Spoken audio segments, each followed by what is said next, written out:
ইন্না ইবাদি লাইসা লাকা আলাইহিম সুলতানুন ইল্লা মান ইত্তাবা'আকা মিনাল গাওয়িন। এই টান টান উত্তেজনার মধ্যে এতগুলো দর্শক সামনে নিয়ে যে সে পা কাঁপে না দাঁড়িয়ে থাকছে, এটাই তো আমার কাছে আশ্চর্য লাগতেছে। তবে আমার কাছে মনে হয়েছে তুমি কোথাও একটু তাড়াতাড়ি করতে গিয়ে তোমার ছন্দপতন হয়েছিল। টাঙ্গাইলের প্রতিযোগী ঢাকার তাহফিজুল কোরআন ওয়া সুন্নাহ মাদ্রাসার ছাত্র হাফেজ জাহিদ খান। আল্লাহ আল্লাহ আল্লাহ আল্লাহ।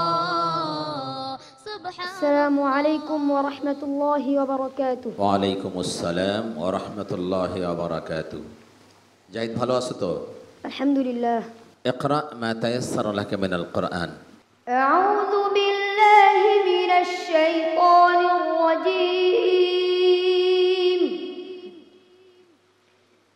বিসমিল্লাহির রহমানির রহিম। قال فاخرج منها فإنك رجيم وإن عليك اللعنة إلى يوم الدين قال رب فأنظرني إلى يوم يبعثون قال فإنك من المنظرين إلى يوم الوقت المعلوم قال رب بما أغويتني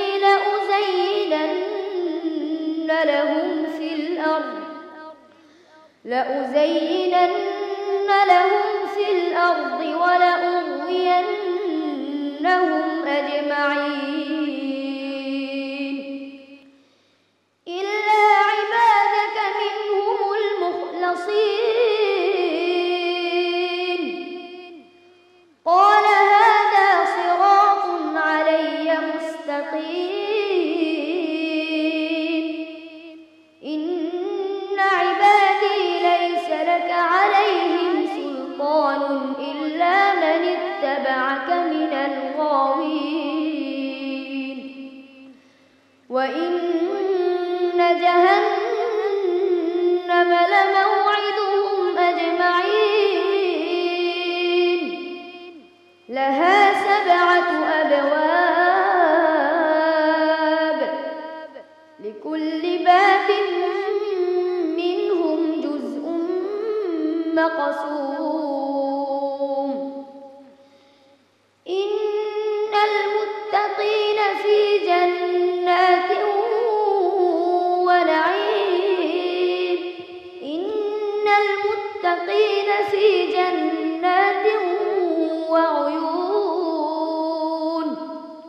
ادخلوها بسلام آمنين ونزعنا ما في صدورهم من غل إخوانا على سرر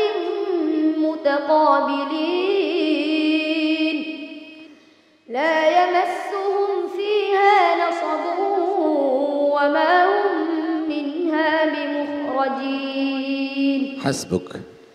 صدق الله العظيم।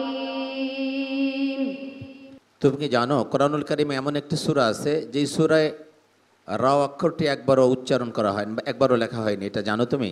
সূরাতুল ইখলাস। কলবুল কোরআন বলা হয় কোরআনুল কারিমের কোন সূরাকে? সূরা ইয়াসিনকে। সুবহানাল্লাহ। মাশাআল্লাহ ভাইয়া, মানুষেরও একটা হৃৎপিণ্ড থাকে, কোরআনেরও হৃৎপিণ্ড আছে। খুবই চমৎকার ভাবে উত্তর করলো নাজির মাহমুদ ভাই। আপনার মাধ্যমে বিচারকদের সকলের মন্তব্য। একটু আমার মনে হয় তুমি একটু ঘাবড়ে গিয়েছো, যার কারণে পড়ার মধ্যে একটু ছন্দটা কম ছিল। এই টান টান উত্তেজনার মধ্যে এতগুলো দর্শক সামনে নিয়ে যে সে পা কাঁপে না দাঁড়িয়ে থাকছে, এটাই তো আমার কাছে আশ্চর্য লাগতেছে। তবে আমার কাছে মনে হয়েছে তুমি কোথাও একটু তাড়াতাড়ি করতে গিয়ে তোমার ছন্দপতন হয়েছিল দু এক জায়গায়, অথবা তোমার শ্বাস তোমাকে সাপোর্ট করছিল না। তবে তোমার তিলাওয়াতের মান চমৎকার, মাশাআল্লাহ। দোয়া করি তুমি আরও বড় হও, আরও সুন্দর তিলাওয়াত করো। ধন্যবাদ। জাযাকুমুল্লাহ খায়রান। ভাইয়া চলো অতিথিবৃন্দের মন্তব্য শুনছি।